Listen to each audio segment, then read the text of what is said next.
ህልም አስፈላጊ ነው። ከእንቅልፋችን በየቀኑ ለመነሳት ምክንያት ይሆነናል።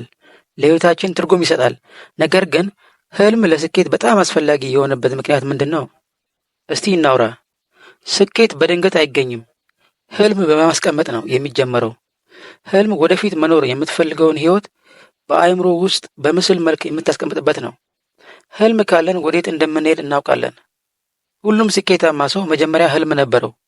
ገንዘብ ሳይኖራቸው በፊት፣ ዝና ሳይኖራቸው በፊት፣ ስኬት ሳይኖራቸው በፊት ህልም ነበራቸው። ዓላማ ነበራቸው። ያ ህልም ጥንካሬ ሰጥቷቸዋል።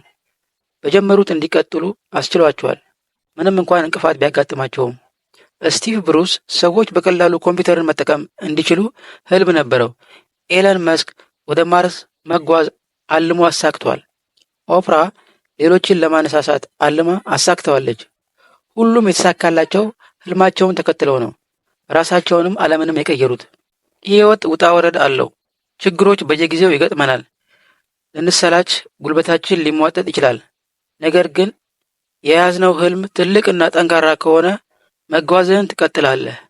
ከፊት ያስቀመጥከው ህልም እንድትቆምና በእያንዳንዱ ውድቀትህ እንድትነሳ ምክንያት ይሆናል።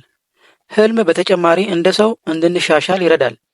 ጠንካራ እንድንሆን፣ ስማርት እንድንሆን ያግዛል። ትዕግስተኛ፣ ቆራጥና ጠንካራ ሰራተኛ እንድንሆን ያግዘናል።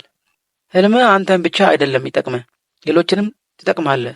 ህልምህን ስትከተል ቤተሰብን ታነሳሳለህ፣ ጓደኛን ታነሳሳለህ፣ ሌሎች የማታውቃቸውን ሰዎችም እንደዛው። ህልም ልክ እንደ ዘር ነው። ከተንከባከብከው ያድጋል፣ ወደ ተሻለ ህይወት ይመርሃል። የተሳካ ህይወት በራስህ እንድታምን ያደርግሃል። ስለዚህ ራስህን ጠይቅ፣ ህልሜ ምንድን ነው? ምን መሆን ነው የምፈልገው? ህልምህ ትንሽ ይሁን ትልቅ የግድ ያስፈልጋል። ህልምህን ፈልገህ ለማግኘት ቸል አትበል። ህልምህ ህይወትህን ሊቀይር ይችላል፣ ወደ ስኬት ሊያመራ ይችላል። በህልምህ እመን፣ ለማሳካት ስራ። አንድ ቀን እውን ሆኖ ታየዋለህ።